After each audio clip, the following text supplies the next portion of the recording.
విజయనగరం జిల్లా గరివిడి మండలం కోడూరు గ్రామంలో విషాదం చోటు చేసుకుంది.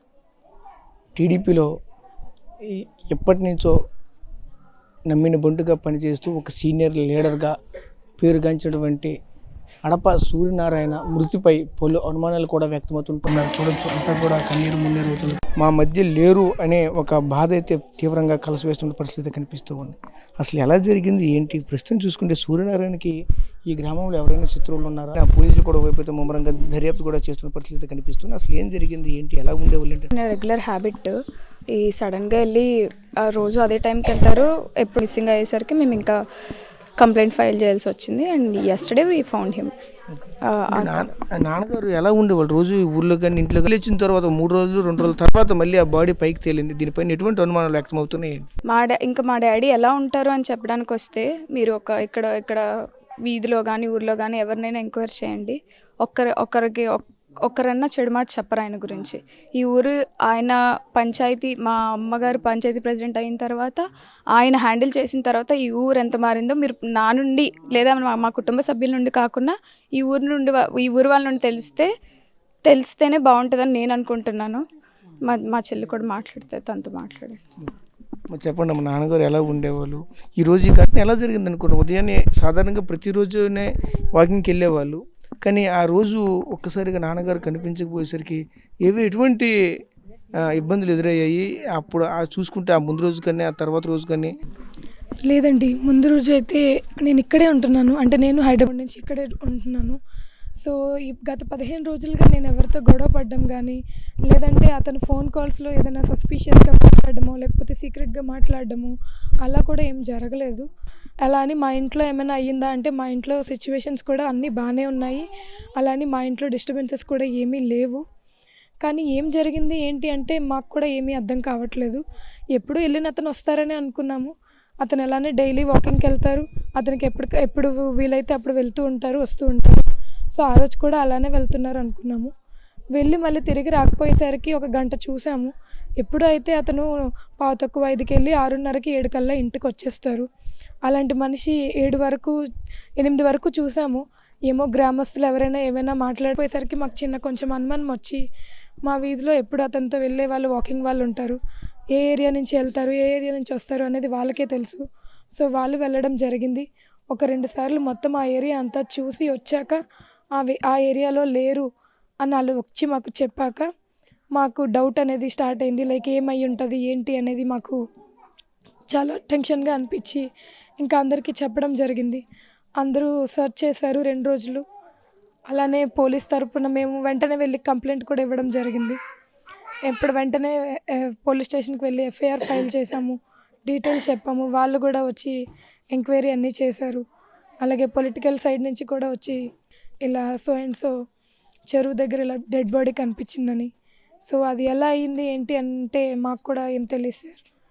వెళ్ళి అతను వస్తారనుకున్నాము, కానీ ఇంకెప్పటికీ రారు అనేసి నిన్నే తెలిసింది.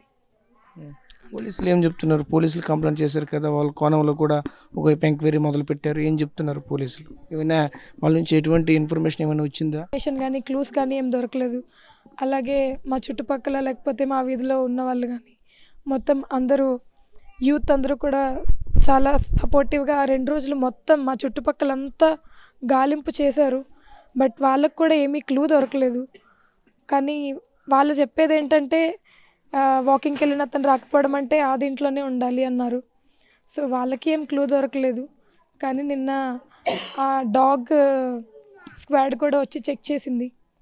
ఒక వాటర్ దగ్గరే చూపించింది కాబట్టి వాళ్ళు కూడా ఆ ఫోకస్ అంతా ఆ చెరువు మీదే పెట్టి ఆ చెరువునే గాలింపు చేశారు. అది ఈవినింగ్ వచ్చి 5:30కి చెప్పింది కాబట్టి మేము ఆ రోజు సర్చ్ చేయలేకపోయాము. మొన్న మార్నింగ్ సర్చ్ చేయడం స్టార్ట్ చేశారు. మొన్న ఆఫ్టర్నూన్ వరకు అది గాలింపు చేశారు. ఎప్పుడైతే అక్కడ దొరకలేదో మాకు చిన్న హోప్స్ వచ్చినాయి. మళ్ళీ లైక్ ఎక్కడైనా ఉండుంటారేమో అని అనిపించింది. బట్ వాళ్ళ సైడ్ నుంచి కూడా వాళ్ళు చేశారు, కానీ వాళ్ళకి ఏమీ తెలియదు సార్ ఏమైంది ఏంటి అనేసి. మేము ఇంకా వాళ్ళ సైడ్ నుంచి ఏమైనా వస్తుందని, సో వాళ్ళ నుంచి వచ్చినంత వరకు వాళ్ళకు కూడా అంటే వాళ్ళ ఇన్వెస్టిగేషన్ అయితే అవుతుంది. అంటే గతంలో ఎవరితోనో గొడవలు పడినటువంటి దాఖలాలు ఉన్నాయి? ఎవరి మీద పోలీసులకు మీరు చెప్పడం కానీ, లేదంటే పర్సనల్గా మీకు కూడా నాన్నగారు ఎవరెవరితో కొంతమందితో పొలిటికల్గా అనేది కొంతమందితో గొడవలు పడే అవకాశాలు కూడా ఉంటాయి, లేదంటే కక్షపూరితంగా బ్యాక్గ్రౌండ్ నుంచి ఏదో ఒక విధంగా రాజకీయంగా కుయ్యెత్తులు పడినటువంటి అటువంటివి కూడా ఉంటాయి. అటువంటిది ఏదైనా అనుమానం ఉన్నాయి? అంటే పర్టికులర్గా మాకు ఎవరి మీద అలా ఏం డౌట్ లేదు. అలా అని అతను అంత గొడవలు పడే మనిషి కూడా కాదు. అంటే మరీ ఎవరో ఏదో చేసేసి అంతలాగా అంటే మేమేం చెప్పలేము, మాకు కూడా ఏం తెలియదు కాబట్టి మాకైతే ఏం క్లూలెస్ ప్రెజెంట్ అయితే. కానీ అతను ఎవరితో గొడవలు పడిన సందర్భాలు కానీ, లేకపోతే మరీ అంటే ఈరోజు అతను ముఖం మీద తిట్టినా కూడా రేపు మళ్ళీ అతనే పలకరించే టైప్ పర్సన్ అతను. అలా ఏం పెట్టుకోరు మనసులో కూడా. అందరూ నా వాళ్ళే అనుకొని ఈరోజు ఒకరిని ఒక మాట అన్నా కూడా రేపు అతనే వెళ్ళి వాళ్ళు పలకరించకపోయినా అతను పలకరించే టైపు. బాడీ చూసాము, బట్ బాడీ మీద స్క్రాచెస్ అయితే లేవు, కానీ ఐకే ఎఫెక్ట్ అయింది. ఐ అంతా ఏదో మొత్తం ఈ ఐబాల్ ఇదంతా లేకున్నా ఈ వైట్ ఇదంతా ఉంది. సో అది చెరువులో పడి చేపలు ఏదైనా చేసాయి అంటున్నారు, కానీ అది కూడా మాకు తెలీదు ఏమై ఉంటుంది ఏంటి అని, ఎలా జరిగింది అనేది కూడా తెలీదు. బట్ అదంతా తప్ప అతని బాడీ మీద చిన్న స్క్రాచ్ కూడా లేదు. బట్ ఐ దగ్గర అయితే గాయం ఉంది, అది ఎలా జరిగింది అనేది మాకు తెలీదు. బట్ ఐ దగ్గర అయితే మొత్తం ఈ ఐ అంతా చుట్టూరు కొట్టినట్టు కానీ అలా కూడా ఏం లేదు. బట్ ఐ దగ్గర అయితే గాయం ఉంది, అదంతా ఐబాల్ లేకున్నా వైట్ ఇదంతా ఇదయింది. బట్ అది దేనివల్ల అయ్యింది, ఏ కారణంతో అయింది అనేది మాకు కూడా తెలియదు సార్. అంటే వాకింగ్కి వెళ్ళినటువంటి వ్యక్తి చెరువులో తేలడం పట్ల అనుమానాలు ప్రతి ఒక్క గ్రామస్తులు అందరికీ కూడా కొన్ని అనుమానాలు ఎత్తున్నాయి. దాని పట్ల ఏమనుకుంటున్నారు?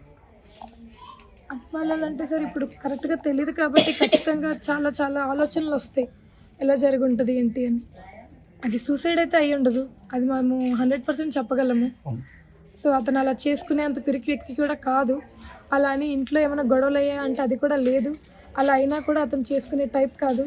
ఏ సిచ్యువేషన్ వచ్చినా హ్యాండిల్ చేస్తాడు కాబట్టి అది సూసైడ్ కోణం అయితే కాదు. అండ్ యాక్సిడెంటల్గా పడినా కూడా ఏదో ఒక క్లూ అయితే ఉండాలి. సో ఎలా వెళ్ళిన మనిషి అలానే ఉన్నారు, కానీ ఏం జరిగింది ఏంటి అనేది మాకు తెలీదు. అది ఎలా అయ్యింది ఏంటి అనేది మరి పోలీసులు చెప్పే వరకు మేము సో అని మేము మా ఎజంప్షన్స్ తప్ప మేమేమి ఎవరి మీద అనుమానం పడలేం ప్రజెంట్ అయితే. మీ ఊరికి ఏం చేశారా లేదా అతని గురించి మీరు చెప్పండి అని గ్రామస్తులు కొంతమందిని అడిగి తెలుసుకోండి. మా వారికి అయితే చాలా మంచి అతను. మాకు అసలు ఒక పెద్ద దిక్కుని మేము కోల్పోయామండి, మా కుటుంబ సభ్యులు అందరం. మాకు ఇక రాజకీయ సైడ్ కానీ మామూలుగా కానీ మేము ఒంటరి వాళ్ళమే అనుకోవాలి.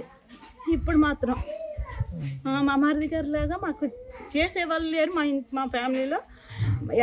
ఎడ్యుకేషన్ పరంగా అయితే చాలా మంచి వ్యక్తులు మేము ఉన్నాం, కానీ రాజకీయ పరంగా అయితే మాలో ఎవరు లేరండి. మేము ఇంకా అది హ్యాండిల్ కూడా చేయలేము. అదేనండి, మా మరిది గారు అంత మంచి వ్యక్తి ఎవరు లేరు కూడా మా వరకు, ప్రజల వరకు అని మేము అనుకుంటున్నాం. మరి వాళ్ళు చెప్తే మీకు తెలుస్తుంది ఎలా అంటారు వ్యక్తి అనేది.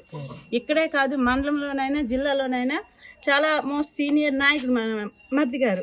తెలుగుదేశంలో రామారావు గారు ఉన్నప్పటి నుంచి అతను తెలుగుదేశం అనుకునే గ్రామంలో పనిచేశారు కూడా. అతని పార్టీలో ఉన్నప్పుడు కానీ లేనప్పుడు కానీ చాలా చక్కగా పార్టీ కార్యకర్తల్ని నియమించుకొని ఎన్నుకొని అతను తెలుగుదేశం పార్టీని ఈ గ్రామంలో నడిపించిన వ్యక్తి కూడా మా మరిది గారనే నేను అనుకుంటున్నాను ఇప్పటి వరకు. చూస్తూ ఉంటే ఆయన వాకింగ్కి వెళ్ళిన వ్యక్తి చెరువులో ఈరోజు తేలడం ఉంటుంది. 2 రోజుల తర్వాత జనరల్గా ఒక బాడీ చెరువులో కనుక అన్ఎక్స్పెక్టెడ్గా జారిపోయి పడిపోయినా, లేదంటే ఒంట్లో బాగులేకపోయి అక్కడికి వెళ్ళిన తర్వాత ఆ డే రోజే పైకి తేలే అవకాశాలు కనిపిస్తూ ఉంటాయి. జనరల్గా బాడీ అయితే వెంటనే తేలుతూ ఉంటాయి. 1 రోజు ఉండి 24 అవర్స్ ఖచ్చితంగా పైకి తేలుతూ ఉంటాయి. కానీ ఈ బాడీ 2 రోజులు సుమారుగా 48 గంటల తర్వాత పైకి తేలింది. దీన్ని ఎలా చూడాలి ఏంటి? మాకు కూడా అదే డౌట్ ఉంది, కానీ మనం ఊహించుకోవడమే తప్ప అది మనం కన్ఫామ్గా చేయలేము. మాకు అనుమానంగా ఉంది అది కూడా. ఇప్పుడు 2 days నీటిలో ఉన్న వ్యక్తి వెళ్ళినప్పుడు వాకింగ్కి వెళ్ళినప్పుడు ఎలా ఉన్నాడో వచ్చిన తర్వాత కూడా అలాగే ఉన్నాడు. ఇంకా చేంజెస్ కానీ ఏం లేవు. ఒక కన్ను ఒక్కటే, అది ఐ దగ్గర ఒక్కటే దెబ్బ అది కనిపిస్తుంది బయటికి ఇలా వచ్చేసి. అది మరి చేపల కొరికాయో లేకపోతే ఇంకేటనేది మనం ఊహించుకోవడమే తప్ప మనం కన్ఫర్మ్ చేయలేము. జస్ట్ అది మనం ఊహించినంత వరకే. దీనిపై పోలీసులు ఏం చెప్తున్నారు? ఈ విధంగా పోలీసులకు మీరు ఏమైనా చెప్పారా దీని గురించి ఎలా జరిగింది? మనం అనుమానాస్పదంగా ఉందని మాత్రమే కంప్లైంట్ ఇచ్చాం. వాళ్ళు మరి పోస్ట్ మార్టం చేసి మరి రిపోర్ట్ వచ్చాక మాట్లాడదాం అన్నారు అంతే.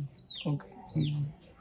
సో చూసాం కదా, ఆ గ్రామస్తులు ఆ కుటుంబ సభ్యులు పూర్తిగా మేమైతే మా గ్రామంలో ఉన్నటువంటి ఒక పెద్ద వ్యక్తిని మేమైతే కోల్పోయాము. అదేవిధంగా పూర్తిగా చూసుకుంటే చుట్టాల బంధువులంతా కూడా మేమైతే రాజకీయ పరంగా పూర్తిగా ఏం చేయలేని పరిస్థితి. ఎందుకంటే ఎన్టీ రామారావు ఉన్నప్పటి నుంచి కూడా నేటి వరకు కూడా వ్యక్తి అలాంటిది ఈ గ్రామంలో కూడా ఎన్నో మంచి కార్యక్రమాలు చేశారు. చాలా మంచి వ్యక్తి అని చెప్తున్నారు.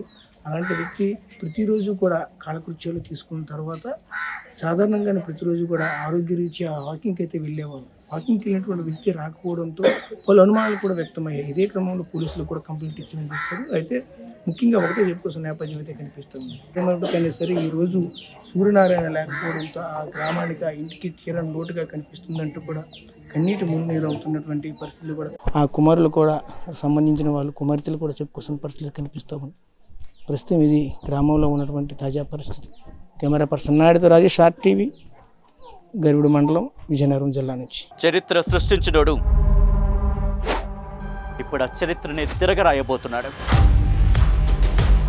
అబద్ధాల గోడల్ని బద్దలు కొట్టి నిజాలను రాగా మీ ముందుంచబోతున్నాడు.